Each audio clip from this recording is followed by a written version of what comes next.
The Federal Communications Commission has proposed new rules for Internet service providers that would give Internet users unprecedented privacy protection. Unprecedented because last year's reclassification of ISPs under Title II gives the FCC more regulatory control than it's ever had.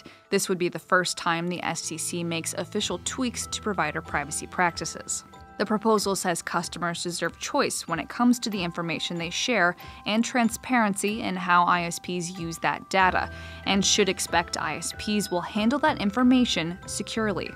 ISPs could use customer data to make business decisions and market their own services and partner services, but customers could opt out of any such advertising, and customers would have to opt in to allow ISPs to use the data for anything else. The rules would apply a standard set of rigorous security practices. ISPs would be required to train security staff and notify customers, the FCC, and even the FBI in the case of serious data breaches. The proposal doesn't cover issues of encryption or government surveillance. That's a different discussion, but there's plenty here to keep stakeholders busy. Like the fact ISPs are Title II carriers in the first place. They've sued to overturn that decision, but the outcome is still pending.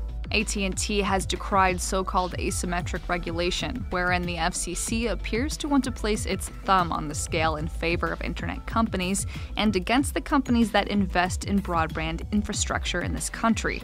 See, if the FCC's proposal goes forward, it would likely trip up AT&T's practice of inspecting unsecured web traffic on its gigabit connections so it can send customers targeted ads.